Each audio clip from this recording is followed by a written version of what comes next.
Bonjour à toutes et à tous pour cette nouvelle vidéo 2. Aujourd'hui je vais parler de quelque chose dont on entend parler de plus en plus, avec un mot très récurrent, mais qui, je dirais, est complètement dénaturé de son sens parce que nécessite énormément de discipline, énormément de choses pour qu'elle puisse véritablement aboutir à quelque chose de sérieux. Je veux parler de la révolution.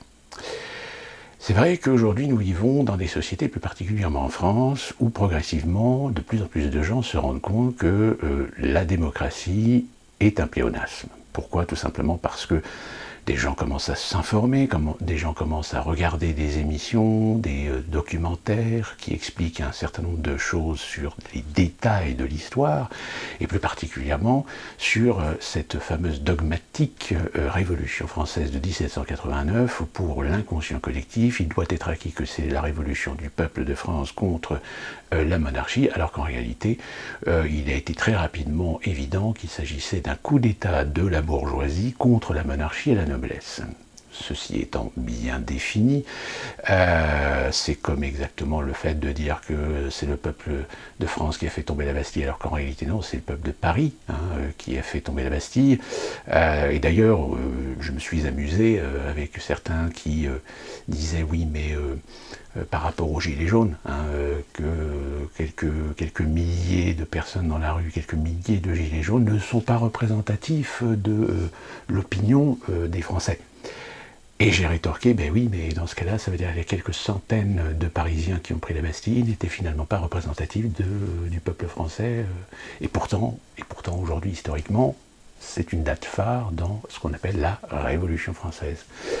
Donc, parler de révolution, c'est quelque chose d'assez compliqué. Pourquoi? Tout simplement parce qu'il y a beaucoup de gens aujourd'hui qui, par le biais de vidéos, par le biais de blogs, par le biais de sites, expliquent qu'il faut changer les choses. En effet, il faut les changer. Pourquoi? Parce que la République est une chose, la République dans son apparence actuelle en est une autre. Ça veut dire quoi? Ça veut dire que vous comprenez bien qu'à partir du moment où les bases mêmes de la République, où les bases mêmes de la Constitution ont été fixées, au fil des années, certains les ont modifiées. Ils ont modifié pour retirer des leviers, et en particulier le levier qui consiste à de permettre au peuple d'avoir, je dirais, un levier sur l'exécutif et un levier sur le président de la République.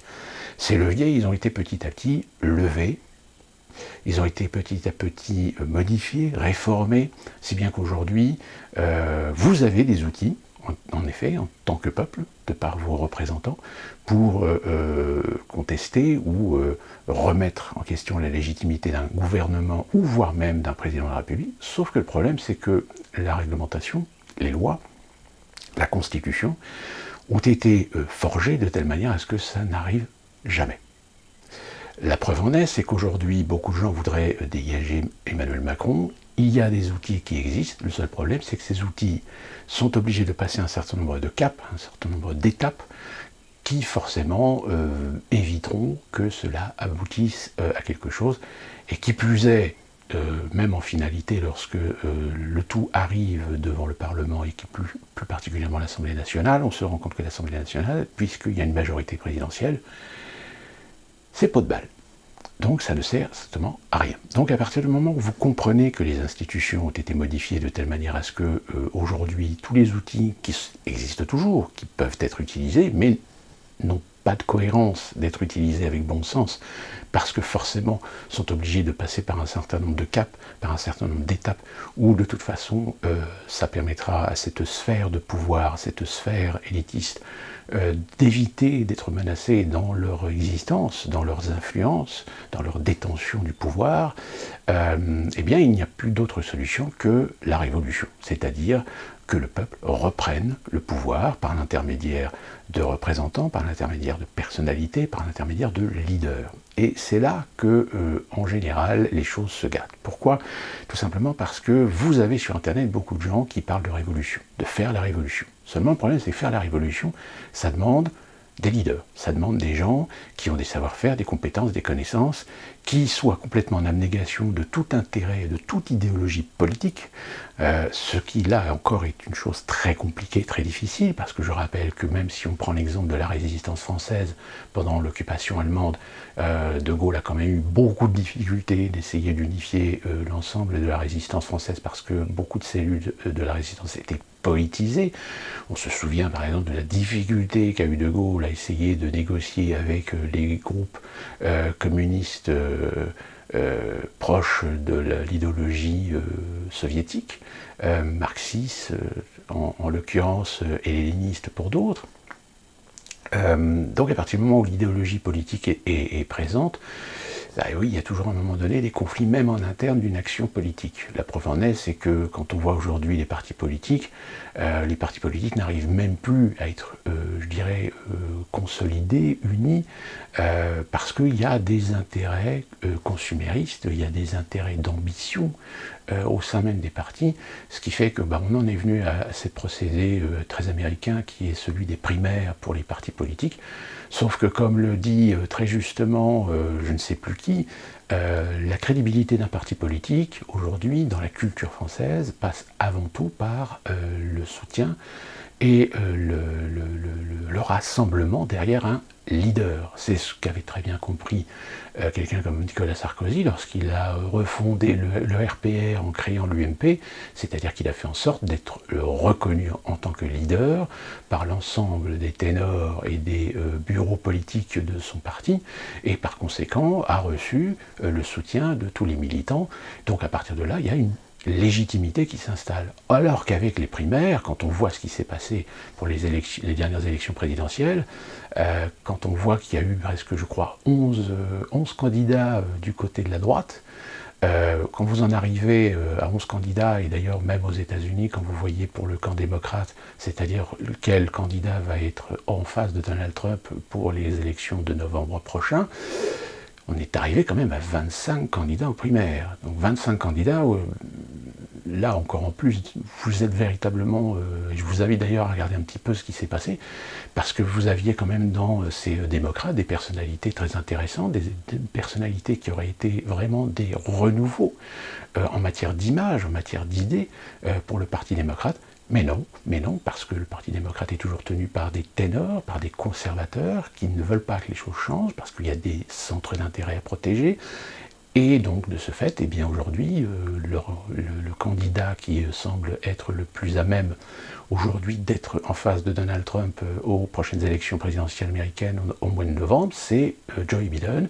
Parce que Joe Biden, même s'il y a encore, je crois, une vingtaine d'États à se prononcer, a réussi à obtenir un nombre de délégués beaucoup plus important que Bernie Sanders. Donc Bernie Sanders, même avec les autres États qui devront se prononcer, n'arrivera pas à rattraper Joe Biden, à moins d'un miracle, Donc du coup, Joe Biden, qui a quand même 71 ou 72 ans, je crois, va représenter le Parti démocrate, et je peux vous garantir que s'il est élu, ce qui a de fortes chances qu'il soit élu d'ailleurs, parce que vu comment Donald Trump gère aujourd'hui la situation avec la pandémie, c'est une véritable catastrophe. Donc là aujourd'hui, là même s'il y a quelques mois, vous m'auriez posé la question de savoir si Donald Trump avait des chances d'être élu, je vous aurais dit oui, il a des chances d'être élu, parce qu'il y a une telle division au sein du peuple américain que la mise en confiance ou la reprise de confiance envers le Parti démocrate est très loin d'être gagnée. Sauf que là aujourd'hui, la crise de pandémie a servi les intérêts des démocrates qui aujourd'hui vont gagner du terrain et ont des chances très fortement de remporter l'élection présidentielle. Sauf que Joe Biden n'est peut-être pas, et pour moi n'est certainement pas le meilleur candidat qui soit, parce que Joe Biden ne sera que finalement la continuité d'une politique à la Obama. Pour ceux qui connaissent réellement la politique d'Obama comprendront certainement ce dont je veux parler.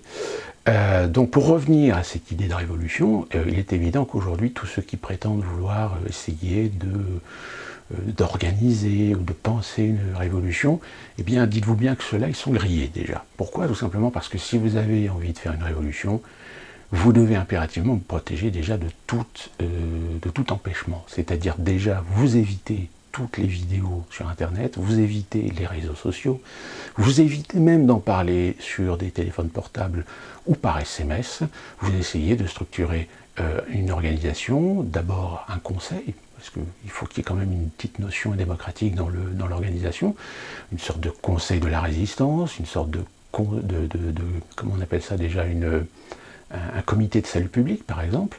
Je sais qu'il y en a un qui a monté une sorte de comité de salut public. Le seul problème, c'est que évidemment, il n'est médiatiquement pas du tout exposé, donc son idée, son projet ne prend pas du tout forme. Et en plus de ça, même si à un moment donné, les gens commencent à s'intéresser à lui, je peux vous garantir que très très vite, il va être écarté de la médiatisation, il va être écarté de l'opinion publique par quelque moyen que ce soit par de la discréditation, par du discrédit, ou même des fois par des voies légales où on va inventer ou peut-être lui trouver des petits délits comptables ou quoi que ce soit pour le compromettre. Donc là, première chose à savoir, c'est que peut-être en effet, aujourd'hui, il y a peut-être déjà des gens qui sont en train de se structurer, qui sont en train de s'organiser pour fédérer une sorte de mouvement qui pourrait éventuellement générer une révolution. La révolution, est-ce qu'elle peut venir par les gilets jaunes? Non, pas par les gilets jaunes. Parce que le problème des gilets jaunes, c'est que si les gilets jaunes ont cette qualité d'avoir amorcé une colère, c'est-à-dire d'affirmer un sentiment global des Français auprès aujourd'hui de la situation économique et politique du pays, et plus particulièrement à l'encontre des dirigeants du pays, leur manque de structure, leur manque de cohésion et leur manque de... Je dirais, le gros problème des gilets jaunes, c'est qu'ils n'ont pas de colonne vertébrale. C'est-à-dire que vous avez quelques personnages qui, en effet, ont ressorti, mais ces personnages essaient de divulguer, essaient de faire circuler des idées, des propositions, des objets, etc. Mais comme, en général, il y a toujours des infiltrations au sein des gilets jaunes, pour ensuite essayer de tacler ceux qui éventuellement peuvent ressortir du lot, et bien malheureusement, il n'y a pas de cohérence, il n'y a pas de cohésion, il n'y a pas de rassemblement autour d'un conseil ou d'une personnalité au sein des Gilets jaunes. Et c'est ce qui manque aux Gilets jaunes. Et c'est justement ce que l'État et toutes les influences, le lobbying, de la finance, des banques, etc., sont très attentifs, c'est qu'il n'y ait pas justement ce genre de leader, ce genre de personnalité qui pourrait éventuellement ressortir du lot et galvaniser finalement un soutien populaire face à une action contre le gouvernement, contre le président, même contre les institutions, pour exiger, réclamer qu'on redonne la souveraineté au peuple, pour que le peuple puisse reconstruire la République, reconstruire une démocratie, voire même pourquoi pas réécrire une constitution.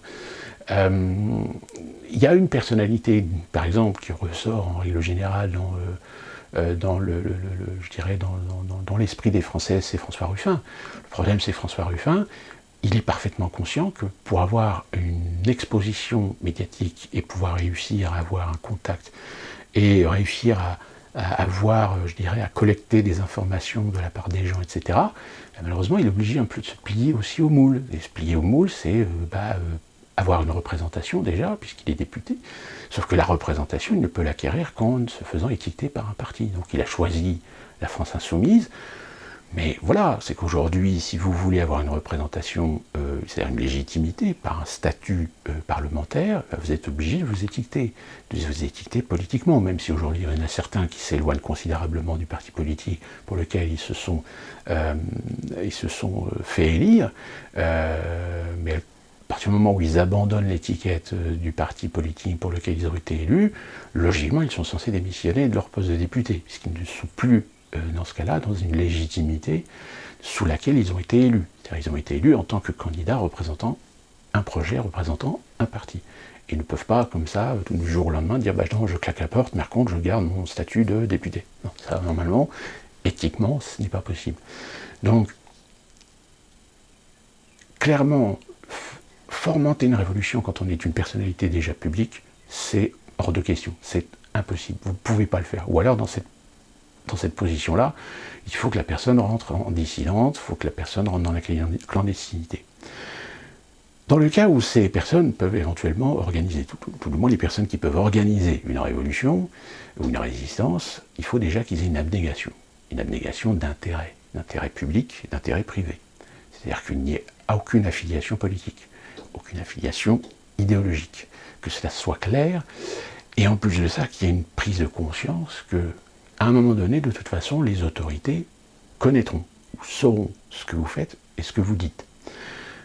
Et par conséquent, ils vont utiliser des outils de pression, voire même peut-être en créer. D'où l'intérêt d'être irréprochable en quoi que ce soit. Et pour être irréprochable en quoi que ce soit, il faut être complètement dénaturé de n'importe quel intérêt. C'est-à-dire même à la limite ne pas être propriétaire d'une maison. Vous pouvez avoir une famille, mais attention, si vous avez une famille, forcément, ils vont servir aussi de pression affective. Ils pourront se servir de vos enfants, ils pourront se servir de votre compagne ou de votre compagnon. Puisque la révolution, elle peut aussi émaner d'une femme. Je veux dire, ce qui serait à la limite d'ailleurs encore bien mieux, je dirais à la limite. Donc à partir de là, c'est une responsabilité énorme. C'est-à-dire c'est une responsabilité où il faut être conscient que vous allez être une cible. Une cible qu'on va essayer d'attaquer, qu'on va essayer de discréditer par tous les moyens que ce soit. Et même si à la limite vous êtes éthiquement irréprochable, si vous êtes, je dirais presque un saint, ils trouveront toujours le moyen d'essayer de vous compromettre. Mais justement de par l'abnégation que vous avez, d'avoir même à la limite une vie privée, et de bien montrer vos intentions, vos ambitions, et que vous êtes entièrement dévoué à cette cause, eh bien je peux vous garantir que tous les outils qui seront construits pour essayer de vous discréditer, il y a des chances que ça ne fonctionne pas, ou tout du moins que ça ne fonctionne pas dans l'opinion que pourront avoir les gens qui vous soutiendront, et qui pourraient participer à cette révolution.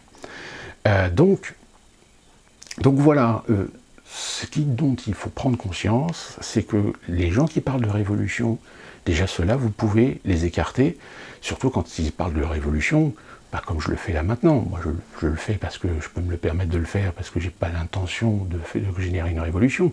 J'ai pas l'âme d'un leader, et en plus de ça, je suis très loin. Donc, alors à moins que j'organise clandestinement quelque chose pour essayer d'organiser justement une résistance, et puis que je fasse à un moment donné comme Napoléon qui débarque en France dans la plus grande discrétion, etc. Non, je pense qu'à un moment donné, il faut arrêter de se faire des films.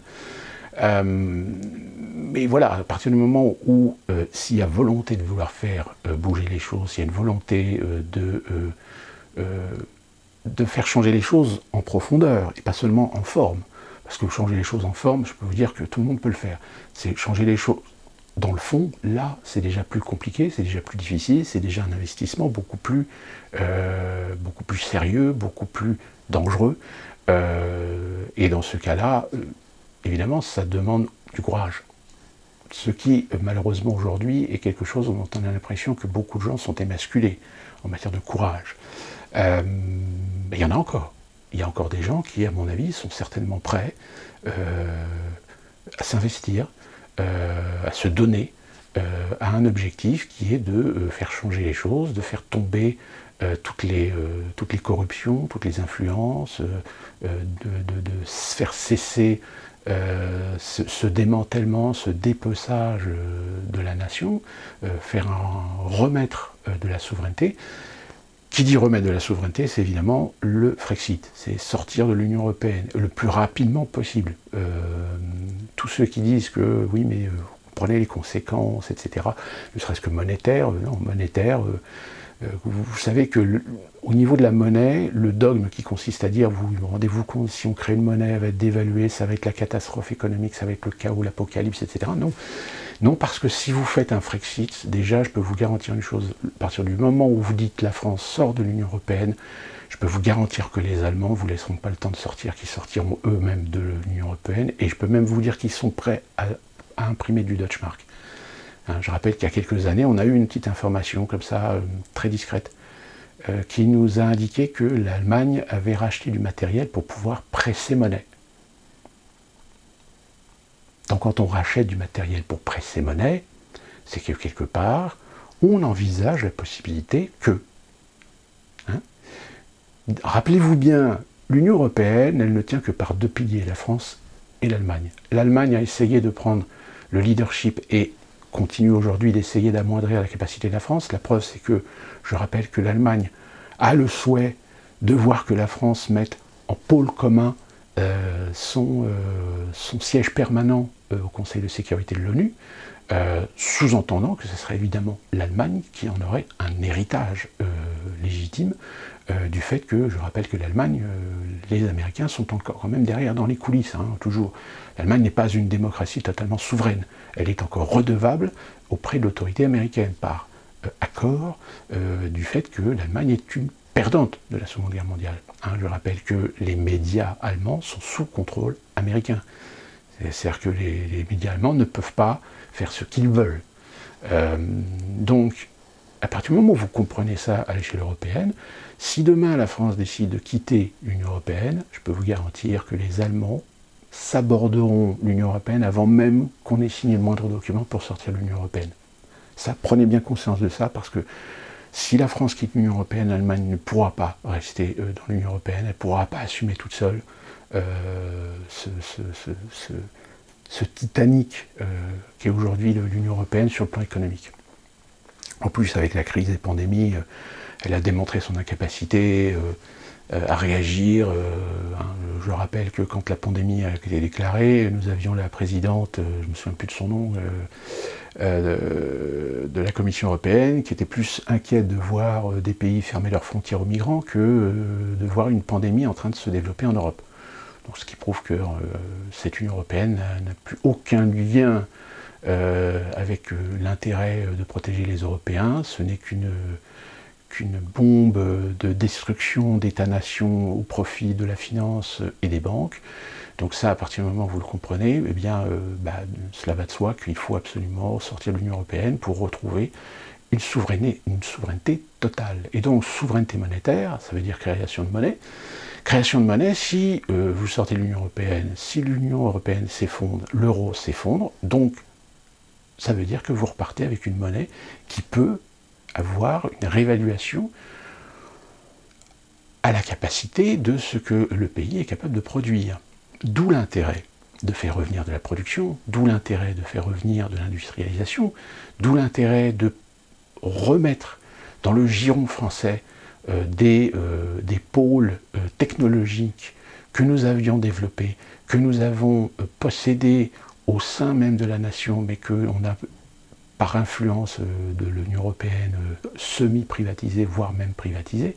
Donc je peux vous dire qu'en matière de productivité, en matière d'industrialisation, il y a des brevets qui traînent dans les tiroirs, qui pourraient permettre de développer de nouvelles technologies, de nouveaux marchés, et qui pourra permettre tout à fait à la France de reconquérir une croissance qui permettrait à sa monnaie de retrouver une certaine santé non négligeable vis-à-vis du marché monétaire international. Alors évidemment, la monnaie française ne serait plus une monnaie qui fait partie du panier international. Je rappelle, le panier monétaire international est composé de 5 monnaies, donc le dollar. À l'origine, c'était le dollar, le yen et la livre sterling, auquel s'est ajouté l'euro, et auquel s'est ajouté il y a quelques années, je crois en 2015, si ma mémoire est bonne, le yuan chinois. Donc, il est évident que l'avantage de l'euro, c'est une monnaie internationale, donc elle facilite les échanges internationaux. Mais, comme l'a très bien précisé François Asselineau, nous avons plus de 300 accords commerciaux avec un grand nombre de pays, qui fait que même si nous reprenons une monnaie, et que même si nous arrivons à réévaluer notre monnaie, eh bien on pourra très bien s'en sortir économiquement. On pourra même avoir beaucoup plus de facilité de décoter des contrats et de décoter des accords commerciaux, ce qu'on ne peut pas faire actuellement puisqu'on est coincé, on est obligé de passer par l'Union européenne. Même si la France a encore sa souveraineté et son autorité pour pouvoir signer des accords indépendamment de l'Union européenne, le problème c'est qu'au sein de l'État, au sein du gouvernement, ils ont toujours fait en sorte de placer des européistes pour ne pas aller chercher des contrats en dehors de l'Union européenne. Donc à partir de là, vous comprenez que la révolution est aujourd'hui peut-être l'étape ultime qui ne sera pas évidemment sans inconvénients, des inconvénients de violence, des inconvénients de sang qui vont couler, des inconvénients de mort. Ça aussi, il faudra l'assumer, mais toute révolution n'est pas pacifique en soi, puisque à partir du moment où une révolution décide de remettre en question une autorité ou un totalitarisme, cette autorité et ce totalitarisme va se défendre jusqu'au bout, voire même utiliser la violence, la répression, et c'est d'ailleurs un petit peu le cas. Quand on voit comment les Gilets jaunes ont été traités, planqués derrière le fait que ces manifestations n'étaient pas des manifestations déclarées, et donc non officielles, et donc normalement interdites, voilà, c'est toujours facile à un moment donné de dire vous avez la liberté de manifester à condition qu'on vous en donne l'autorisation. Vous voyez un peu la nuance. Hein, et il y a beaucoup de choses qui sont comme ça. Même au sein des entreprises, quand vous avez le gouvernement qui pond des lois ou qui pond des idées, tiens, récemment, je ne sais pas si vous avez entendu parler de ces fameux 1000 € que le gouvernement a invité les grands groupes de distribution à offrir en prime à leurs salariés. Bah évidemment, les salariés des grandes chaînes de distribution se sont dit « Ouais, chouette, on va avoir 1000 €, etc. » Bon, déjà, 1000 €, quand on voit que ça fait déjà depuis 2 mois que vous êtes en confinement, c'est pas des masses. Hein, c'est-à-dire qu'on achète en fait le risque d'être contaminé et peut-être le risque de mourir pour 1000 €. Et le pire, c'est que certains grands réseaux de distribution, eh bien, magouillent, parce qu'évidemment, tout le monde n'a pas le même statut, tout le monde n'a pas le même taux horaire, donc il est légitime de dire qu'un salarié qui travaille à 35 heures, voire peut-être 40 heures, qui touche 1000 €, un salarié qui ne bosse que 20 heures, ou 18 heures, ou 12 heures, ne doit pas toucher 1000 €, mais un peu moins. Oui, le problème, c'est que le risque est le même. C'est-à-dire que vous bossiez 12 heures, ou 18 heures, ou 25 heures, ou 35 heures, ou 40 heures, le risque est le même. Donc vous voyez, déjà, il y a, dans la définition de la chose, il y a un petit compromis. Donc du coup, il se trouve qu'il y a des salariés à temps partiel qui ont eu la mauvaise nouvelle d'apprendre qu'ils ne toucheront pas 1000 €, mais 50 € grand maximum. Voilà, vous voyez, donc ça c'est le genre d'exemple qu'on retrouve depuis maintenant de nombreuses années, c'est-à-dire qu'on fait cocorico quand il y a une loi qui passe. C'est exactement comme ce que j'avais déjà expliqué à plusieurs reprises sur cet exemple du fameux gagner plus, travailler plus, gagner plus. Hein. Oui, sauf que beaucoup d'entreprises ont eu la douche froide de se rendre compte que le travailler plus, gagner plus ne fonctionnait que si les partenaires sociaux dénonçaient les accords de branche d'entreprise pour intégrer la loi du travailler plus pour gagner plus. Et du coup, il y a beaucoup de salariés et d'employés qui finalement n'ont jamais vu la couleur ni l'intérêt de cette loi. Donc, révolution, ça veut dire donc forcément assumer les conséquences bénéfiques comme aussi négatives de ce type d'événement. Mais à terme, vous reprenez le pouvoir. Vous reprenez le pouvoir, mais il faut reprendre le pouvoir avec une légitimité. Alors attention, la légitimité, elle ne sera pas totale. Elle ne sera pas totale parce que la société est ainsi faite qu'il existe des classes sociales et qu'il y aura des classes sociales qui soutiendront la révolution, comme il y aura des classes sociales qui ne supporteront pas la révolution. Et ne supporteront pas la révolution, pourquoi ? Parce que, exactement comme en 1789, c'est-à-dire que la noblesse, quand elle a commencé à voir que ça partait un petit peu en vrille du côté du tiers-état, ont tout fait pour faire en sorte que rien ne change. Au contraire, l'autorité du roi et de la monarchie s'impose pour éviter que le tiers-état reprenne ou prenne des libertés ou change la règle du jeu dans le processus de gestion du pays et même de son fonctionnement tant sur le plan économique que social. Et bien aujourd'hui, les choses sont exactement les mêmes. C'est-à-dire que si vous faites une révolution, c'est pour apporter beaucoup plus d'intérêt sur le plan social et économique que ceux qu'une certaine classe, aujourd'hui, tire profit et qui ne tireront plus profit si on change les règles du jeu.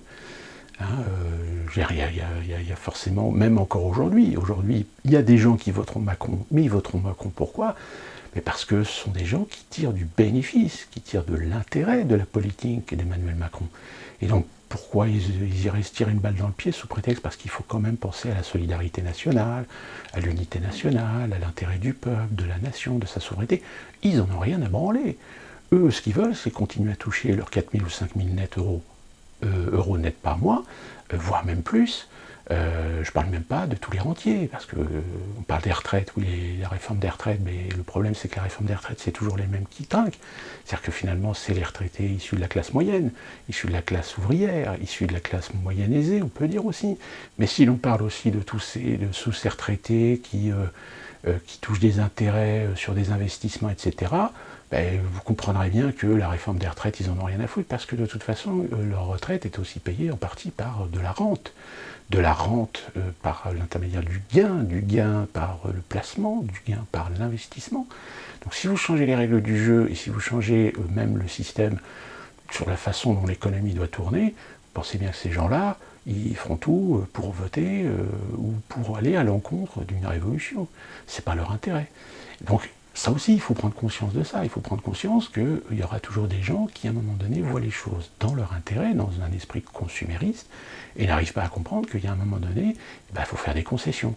Et même au sein de la classe moyenne, je veux dire au sein de la classe moyenne et de la classe ouvrière et de tous les gilets jaunes qui ont pu manifester, il y a un certain nombre de gens qui n'ont pas compris ça, qui n'ont pas compris que être gilet jaune pour faire des revendications, c'est bien, mais il faut que les revendications elles soient cohérentes, qu'elles soient logiques, qu'elles soient à l'image de la situation économique du pays, et que c'est pas juste réclamer des augmentations de salaire, c'est pas juste demander de toucher un chômage plus élevé, c'est pas de fait de demander des aides sociales supplémentaires, parce que de toute façon, ça sera généré de la dette, et de la dette qui générera plus de taxes, plus d'impôts. Tout simplement. Et la preuve en est, et la preuve en sera, quand vous verrez que le confinement va commencer, vous verrez qu'au mois de septembre, eh bien, on va vous pondre un impôt pour compenser les investissements qu'a fait l'État par l'intermédiaire de dettes, parce que les caisses de l'État, elles sont vides. Donc quand le gouvernement décide d'arroser des entreprises à coût de 5 millions, 50 millions, 150 millions, 1 milliard d'euros, c'est de l'argent qui est emprunté, c'est pas de l'argent qui sort des caisses de l'État. Même les fonds que l'État possède en cas de coup dur, les caisses sont vides, qu'on soit bien clair. Donc à partir de là, c'est de la dette supplémentaire qui repose sur la tête des Français, donc c'est de la dette qu'il va falloir essayer d'éponger au mieux par de l'impôt. Donc voilà, je veux dire, faut bien partir du principe, c'est qu'à partir du moment où on sort de l'argent pour vous aider, c'est pas de l'argent gratuit. Ceux qui bénéficient à la rigueur de l'argent gratuit, ce sont les grosses entreprises, ce sont les grosses banques, les grosses sociétés d'investissement. Quand vous avez la banque de l'Union européenne, la BCE, ou la Fed aux États-Unis, qui font de la planche à billets. Oui, là, c'est de la monnaie de singe, c'est de l'argent gratuit pour soutenir des sociétés qui ne peuvent pas faire faillite, parce que si elles font faillite, dans ce cas-là, il y a un effet domino, c'est ce qu'on appelle d'ailleurs des faillites systémiques. C'est-à-dire que ce sont des faillites qui vont avoir des conséquences sur un énorme pan d'économie du pays. Donc c'est pour ça que Air France doit être nationalisée, c'est pour ça que vous avez un certain nombre de banques françaises qui pour l'instant sont relativement discrètes, mais quand le coronavirus sera terminé et qu'il va falloir faire les comptes, vont présenter une facture à l'Union européenne en disant voilà, c'est soit vous payez nos pertes, ou alors on fait faillite, et là dans ce cas-là, vos économies de tous les pays européens plongent définitivement. C'est ce qui s'est passé en 2008. En 2008, vous avez un grand nombre d'établissements bancaires qui ont été sauvés parce qu'ils étaient tellement mouillés, ils avaient tellement de produits toxiques dans leurs comptes qu'on ne pouvait pas se permettre de les laisser tomber.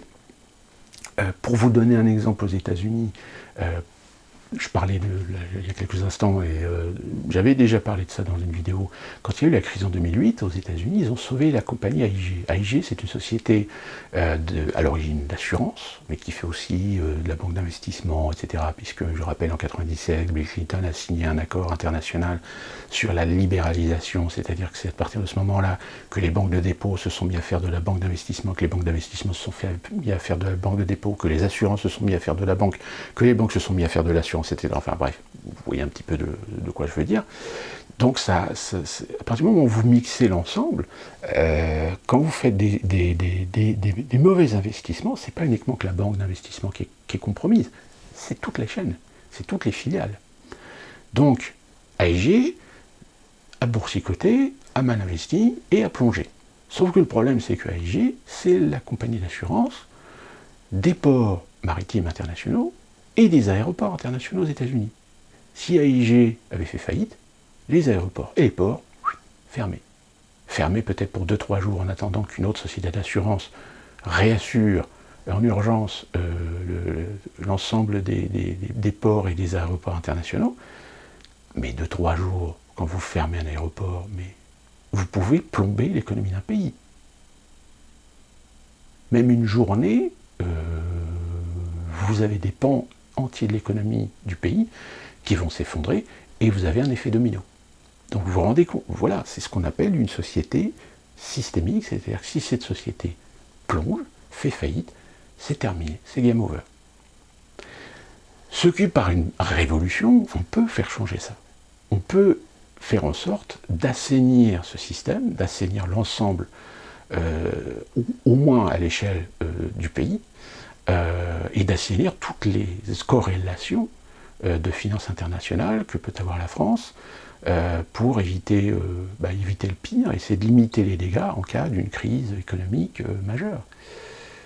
Voilà, donc l'idée de révolution n'est pas bête en soi, mais elle implique énormément de sacrifices, énormément de discipline, et de faire abstraction de toutes les idéologies politiques que, évidemment, certains vont vouloir faire représenter. Non, il n'y a pas à faire représenter une idéologie politique. L'objectif, c'est le pays, c'est sa souveraineté, c'est son peuple, c'est son bien-être, c'est sa sécurité, sur le plan social, économique et géopolitique. C'est là l'essentiel. La finance, aujourd'hui, elle est morte. Mais elle sait qu'elle est morte. Elle ne veut pas mourir. Elle ne veut pas mourir parce que tous ceux qui en détiennent les leviers, tous ceux qui en détiennent les pouvoirs, aujourd'hui, n'ont pas d'autre choix, ils n'ont pas d'autre issue que d'asservir les nations, détruire les États-nations et donc supprimer la souveraineté des peuples.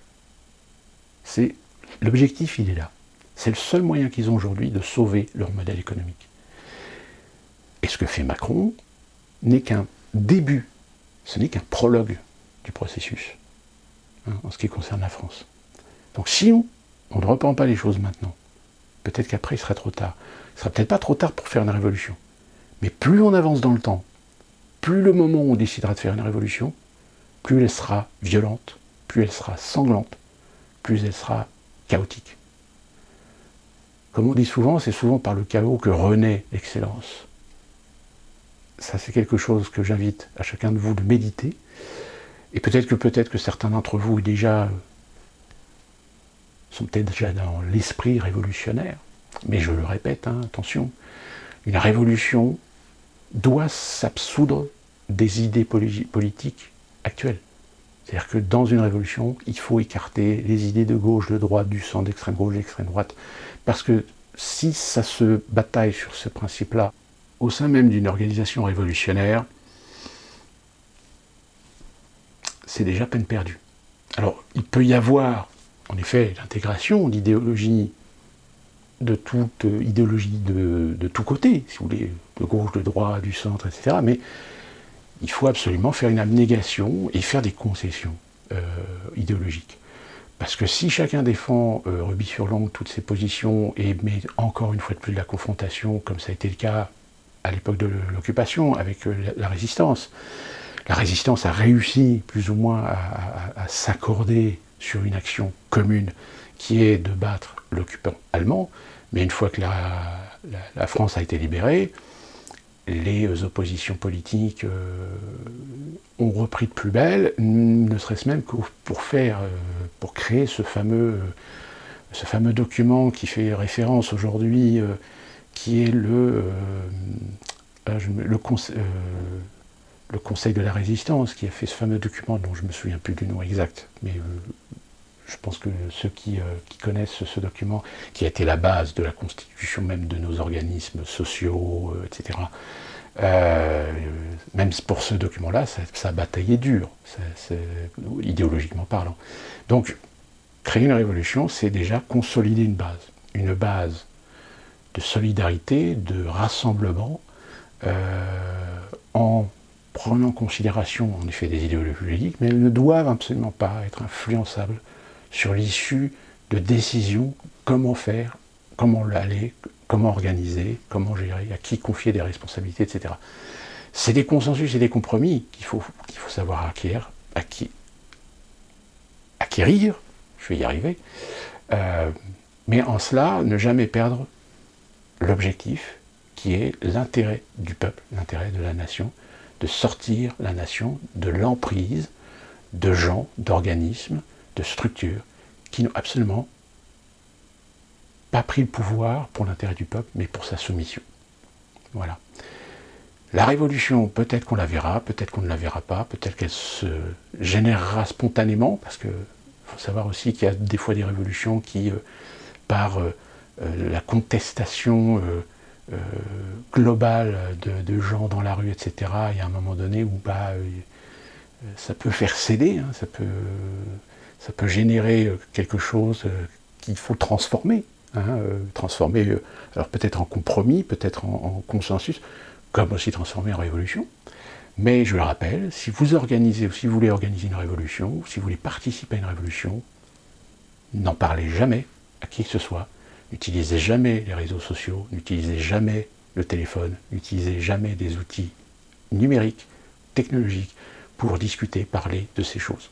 Faites-le de personne à personne, faites-le avec des outils plus traditionnels, une lettre, un papier, crayon, hop, vous voyez, en sachant que le téléphone fixe aussi, hein, vous pouvez utiliser maintenant les téléphones fixes parce que de toute façon aujourd'hui l'espionnage français sur le peuple français aujourd'hui n'a pas les moyens de surveiller tous les outils de communication. Donc vu qu'on a réussi à plus ou moins supprimer les lignes fixes traditionnelles au profit des téléphones portables, je tiens à préciser que c'est justement dans cette optique, hein, c'est de pouvoir reconcentrer les possibles outils de surveillance sur des portables plutôt que sur des matériels traditionnels fixes. C'est pour ça qu'aujourd'hui vous pouvez utiliser des téléphones fixes, ils seront déjà un petit peu moins réactifs à surveiller ce qui reste de téléphones fixes, parce que les téléphones fixes aujourd'hui il y en a de moins en moins, hein, évidemment. La preuve c'est que les cabines téléphoniques ont toutes disparu en France, hein, il n'y en a plus. Donc à partir de là, vous comprenez tout ça, tout ce que je viens de vous expliquer là, alors vous êtes d'accord, pas d'accord, peu importe. Je rappelle, hein, pour ceux qui regardent la vidéo, qui souhaiteraient croire que je suis en train d'organiser une révolution, je ne suis pas en France, donc je ne suis pas en lieu et place pour structurer et organiser ça, et très sincèrement, si j'avais les outils et les moyens de monter un comité de salut public et de fomenter une révolution, eh bien je ne serais pas là devant cette caméra en train de vous parler de ça. Voilà, j'espère que vous vous portez bien, vous restez couverts, protégez-vous, et nous on se retrouve très prochainement pour une autre vidéo.